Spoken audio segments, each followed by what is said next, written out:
All right, let's go ahead and walk through lesson for week 4 in MSc 2114. So we're going to import libraries numpy, sympy, and matplotlib. You've seen numpy and matplotlib. Sympy we haven't used yet, so we'll show you how to use that, and also how to use the sympy solve to solve equations symbolically. And then we're going to go ahead and we're going to go ahead and plot our equations. I'm going to show you the numpy linspace, and this one has some advantage over using a range, and we've used this matplotlib before, but we'll go ahead and go through that again. So in this problem we have the percent crystallinity. So this is for polymeric material. We did this in Callister in section 14. The percent crystallinity of a polymer can be found if you know the theoretical density of the fully crystalline state and you know the density of the amorphous state. Given those two, if you have the measured density for the sample, then you can go ahead and plug it in here and calculate the percent crystallinity. All right. And so we're given those. We're given the 0.925 for the crystalline, 0.870 for the amorphous. And so we'll go ahead and use those values. And then we're going to go ahead and plot how the sample density changes with percent crystallinity from 0 to 100 crystallinity. And of course, those two have to match the values that were given: 0.998 totally crystalline, 0.870 completely amorphous. Okay, it looks like I said that wrong up here. Here's the crystalline, amorphous. This is our sample density. All right. So anyway, let's go ahead and continue through that. So we're going to import our extensions, and you can see those here. Let me go ahead and run them. And then the first thing we're going to do for part 1, which just wants us to calculate the percent crystallinity of our sample based on the value that we were given up here of 0.925.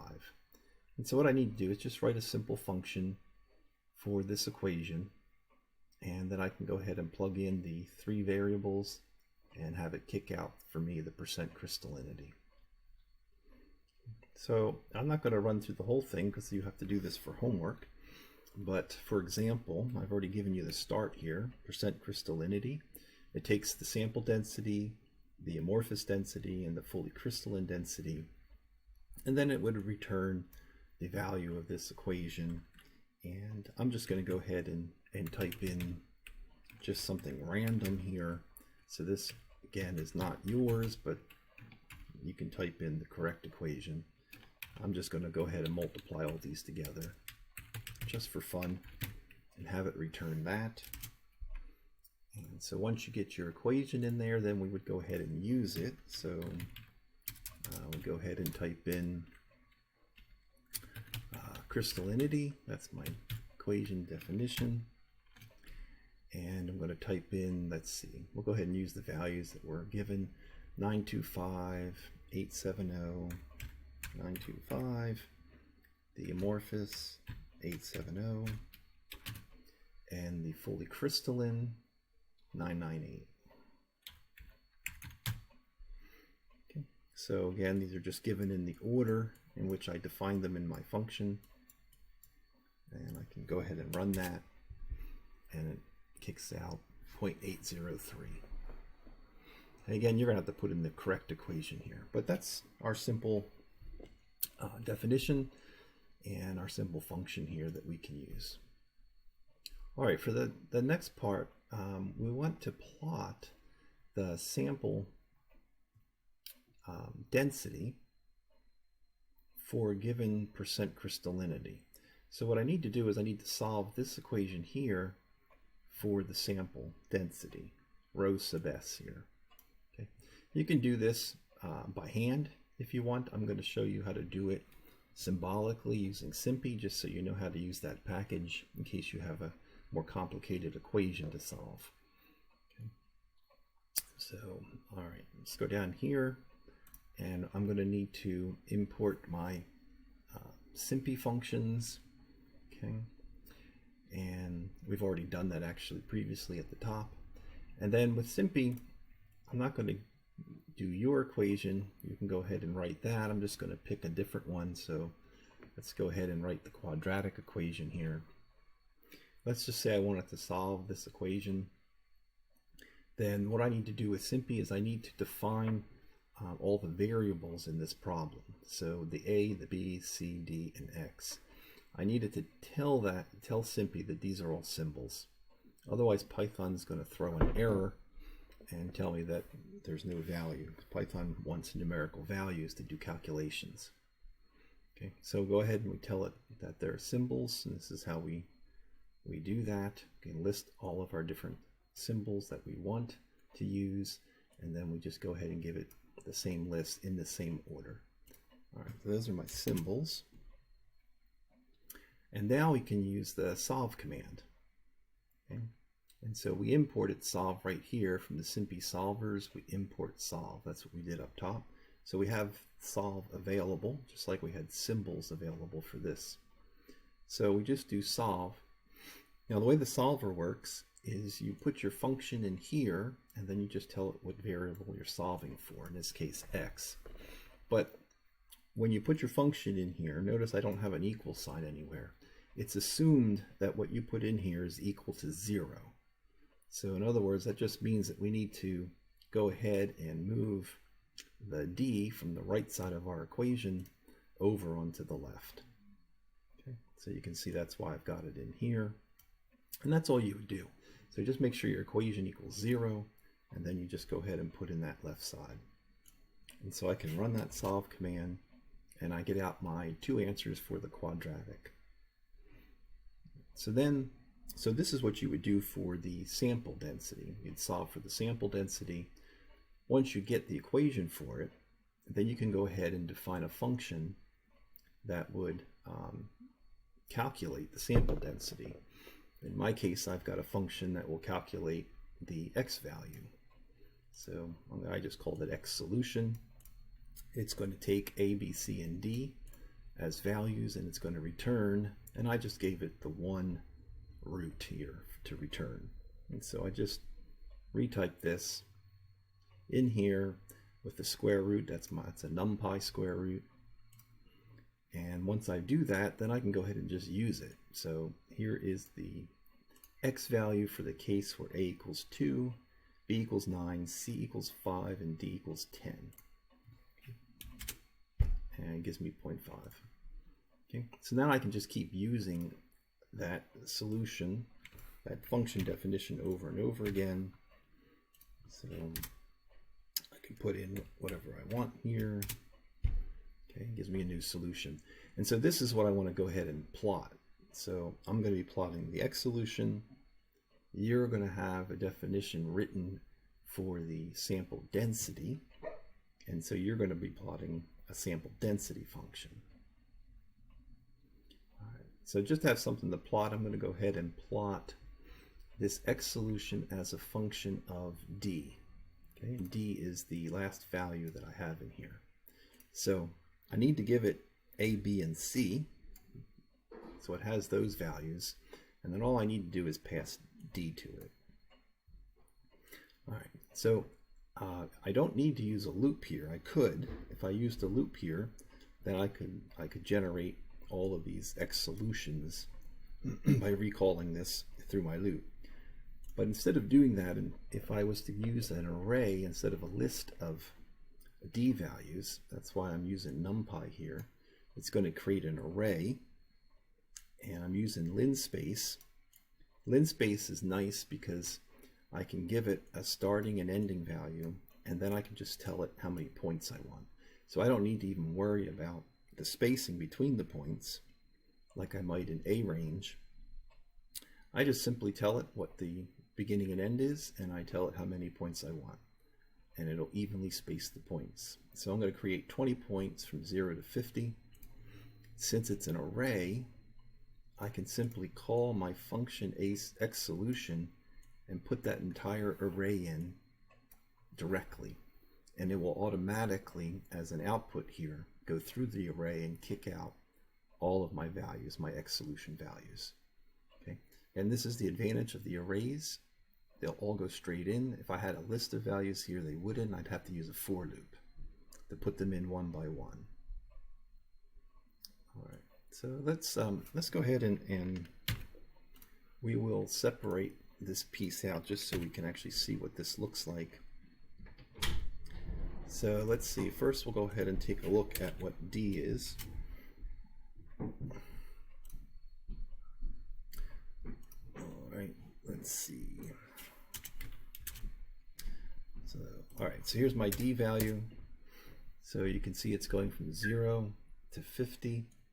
And if we were to count this range of values, we would get 20. Let's go ahead and do that. So the length of D, you can see we've got 20 points in it.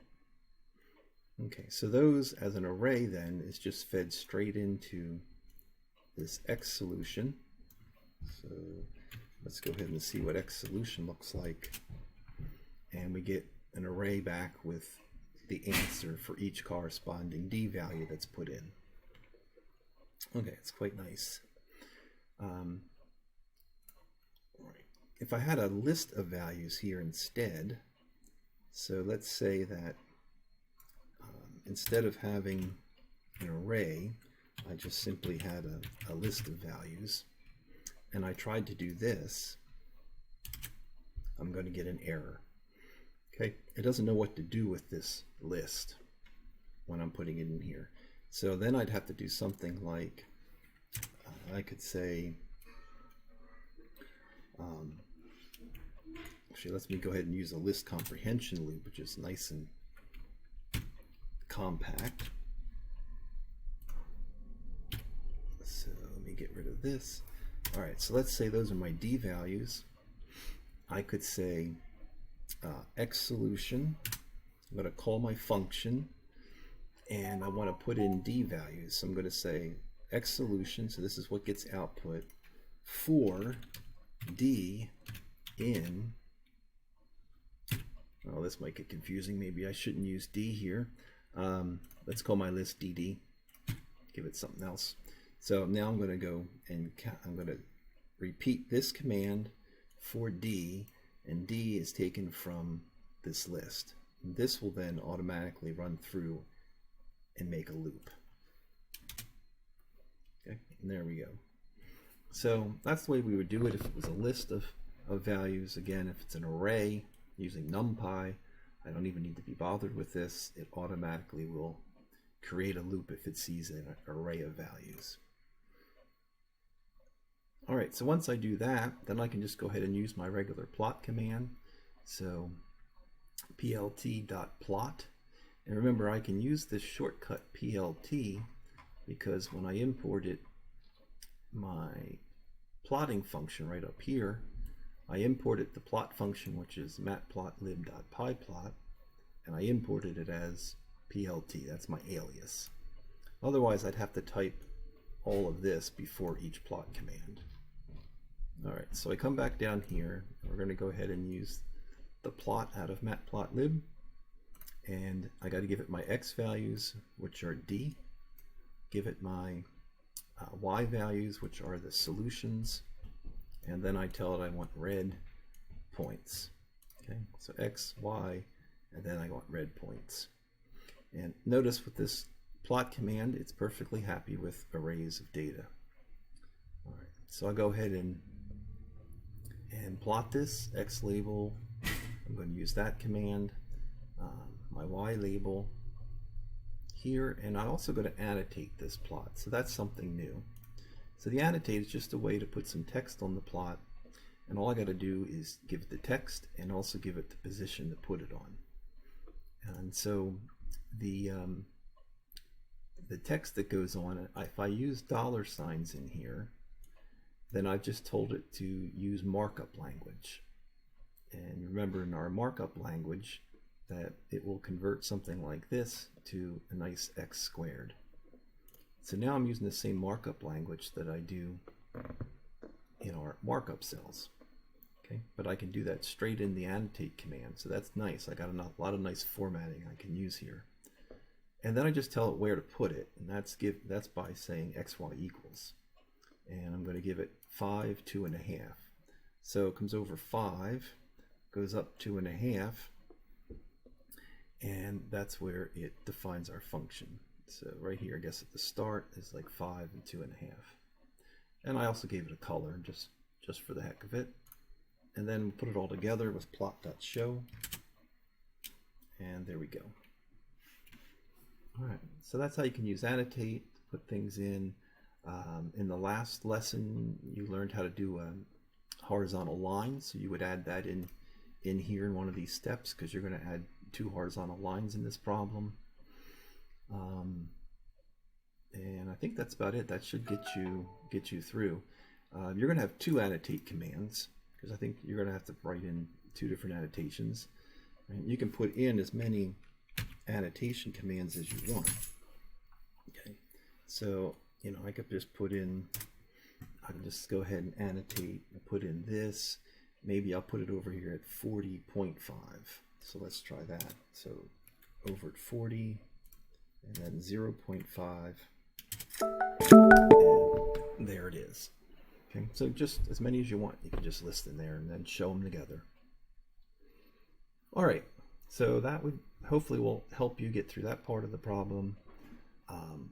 Example problem P1 wants you to do what we did in the last homework in terms of calculating this value 4 times the points in a circle divided by the total number of points that were generated in this random square.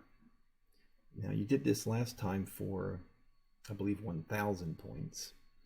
Here, what we want to do is we want to go ahead and repeat this calculation a whole bunch of times and use everywhere from, say, 1 to 1,000,000 points, and then plot that value out. So last time this was my code, so you can start here if you want or use your code, but we're just going to generate x and y coordinates, okay, from -1 to 1. So the random command here, I'm going to generate 1,000 points, but they go from 0 to 1. So I'm going to multiply it by 2, so that'll go from 0 to 2 now. And then if I subtract 1, it's going to go from -1 to 1, which is exactly what I want. And so I do that also for the y coordinates. So this will fill a square from -1 to 1 with values. Then I'm going to do is I'm going to go ahead and just calculate the magnitude of each xy pair. So that'll give me the radius from the center 0, 0 to that point. And if that radius is less than 1, then it will be within the circle. So that's my test. So I'm going to test this magnitude I just created and highlight all of the points that are less than or equal to 1. And then I can go ahead and calculate the length of the number of values that pass this test divided by the total length of my x chords. And so I get something like 3.156 for this value. So what you want to do is put this all into a function, and in your function, instead of 1,000 here, you just call it n, and n will be the number of points you want to pick. So you'll replace that, replace this, and then you can just call that function, put in a value for n, and it will kick you out a value. And then just keep changing n from 1 to, say, 1,000,000, and then plot all of the different values that your function outputs. All right. One other thing I want to show you about this test. So my magnitude, if I take a look at the magnitude, I guess there's a lot of points here, 1,000 points. Okay, but you can see some of these are greater than 1, some are less than 1. Okay. When I do this magnitude test, let's take a look at what this actually looks like. So this magnitude test, notice it goes through and it tests each and every magnitude, and it replaces it with either a false or a true, according to whether it is less than or equal to, or if it's not. And so that's what that's going to give you. So now when I have an array of false and true values, I can use that directly let's say on my x coordinates, if I put that into my x coordinates, these brackets, what this will do is it'll go through this x coordinates, and it's going to pull out every point out of this list that has a true value, and it will not pull out the false ones. Okay, so these are all the ones then that are true. I can check this. Let's do the length here. And now notice there's 789 of them that passed the test. If I was to do the length of my original just x coordinates, I get 1,000, right? That's how many points we told it to do. Okay, so that's how that works. So that's a really nice and handy way of doing tests, and very easily, very quickly pulling out values out of a big array. Again, I don't need any for loops. I don't have to go through and test every value in my magnitude with a for loop, looking for things that are less than or equal to 1. I do it with one simple test because this magnitude is an array. It avoids, again, the for loops. All right, so what you're going to have to do, again, is to go ahead and write a function for this. Put in n in here, and then you can replace n and get an output and plot that. Now, since you're going to do from like 1 to 1,000,000 points, when you generate your list of n values, instead of using linspace, which, you know, if you did linspace and you went and said linspace 1 to 1,000,000 and you asked for 50 points, you're going to have a very large spacing, and so we'll have very few points down here at this low end, and we'll have more points up here at the high end with the big spacing. So instead of doing that, because I'd like to have sort of evenly spaced points between here on a log scale, say. So we're going to use geom space.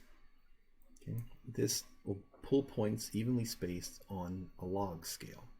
So it takes into account, let's say you want 50 points, but it's going to do it on the log scale, so you'll have just as many points between 1 and 10 as you'll have between 100,000 and 1,000,000. Okay, so that's real nice for this kind of a problem. So go ahead and use that one instead. Just an example of it here. So let's say I go from 100 to 1,000,000, and I want 50 points. The other thing I want to make sure I tell this geometric space in this problem is I want to make sure that it outputs only integers. So this means that it will go through and find the points that it needs, but then it'll round them off to the nearest integer. Okay, and this is the same command you can use in linspace too. I need an integer because remember, this is going to go into my function here, replacing this value, and this random function has to have an integer here, how many points I'm generating. I can't put in decimals. So I do have that extra step to make sure I tell it that. And in this case, from 100 to 1,000,000, here are the point values that I have. Okay. All right. So that would be that one. And then our Titanic problem, here we're going to import a CSV file. So this is going to look just like we've seen before, where we define our path and our file name. Instead of reading Excel now, let's just read CSV. And so it's going to pull in that file. You're going to use the Titanic file. And in that file, it'll have a bunch of columns. And in there, you're going to want to figure out how many people survived and didn't survive that were women versus men, and the average ticket price for those that survived versus those that didn't. And in there, 0 is did not and 1 is survived. All right, so we're going to have a couple of headings. You'll need to do some grouping of the headings to separate these sorts of things out. I'm going to do it with a different set of data, but the same exact idea, just so you can see how it's done, but I'm not doing it for you. So I'm going to import this data called raw_clean, which is also in Canvas, so you can download that to play with it. I want to make sure I got my path file. I'll go ahead and call that data. And this is a data where they're looking at wire coding. They're looking at the external temperature, how quickly the cable is pulled through the polymeric coating, the water temperature, and this is the thickness that they get, and also the city in which this coating was done. All right, so I'm going to pull it in. The first thing I'm going to do is clean it. I don't need these columns here. And so I'm just going to go ahead and I called it in as raw. Right? So I'm going to go ahead and just drop this column, and I'm going to drop that column. So I'm giving it the names of the columns to drop. Axis equals 1 says to drop columns. Okay? Axis 0 would be if I was going to name rows and drop rows. And we did this before. All right, so that's my data frame now in a cleaned case.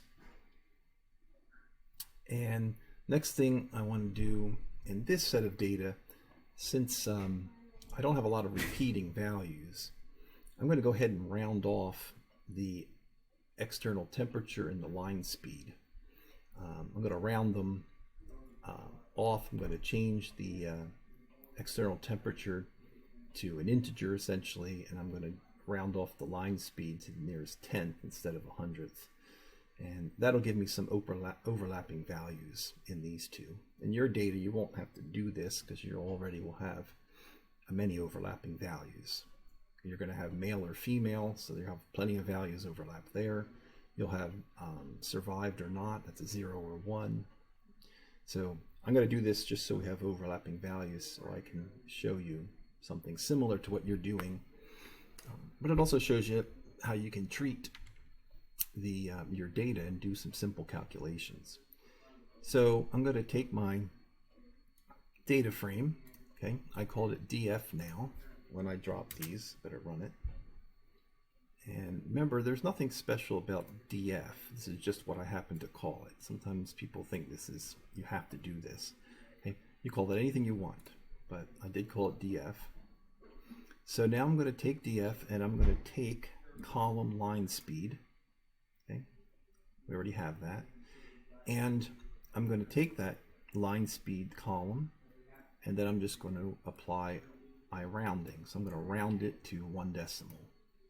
And it will automatically do that. And after it does it, then it will replace my original column. Okay. When I'm calling specific positions out of a column, instead of just using brackets, the more robust way is really to use this location function. And so the way this works is that I'm going to tell it what locations to apply this to. The first value here is the X positions, and the second is the Y. So in this case here, the colon just means take all positions. But I could have gone from maybe like 0 row to only the row 10, for example. And it would only do those. Okay. But I want to do all of them. And I'm going to apply this to just the line speed column. And then I'm doing the same thing here for the external temperature. So when I run that, you can now see my external temperatures are all integers. They're defined as floats in this, so that's going to put a 0.0 after them. But I did round them off, and I rounded these off. All right, so let's find something. Let's go ahead and say, let's find now, since I've got these columns, let's find the percentage of measurements, okay, made in Alexandria. That's going to be one of the cities that's actually in this list, versus the total number of measurements made in my entire list. Okay. And the other thing I want to do is I'm going to go ahead and find the average water temperature for all measurements made in Alexandria when the external temperature is 235. So when you think about your problem, think about how it would fit into this sort of sentence structure to see how to do it. So first thing, percentage of measurements made in Alexandria. Okay, well, if I can group all of my data by the city and then aggregate that data together, I should be able to easily do this. All I need is a count command and to tell it to group by the city. And so that's what I'm going to do. So I'm going to take my data, I'm going to group it by city. So it'll take each unique name out.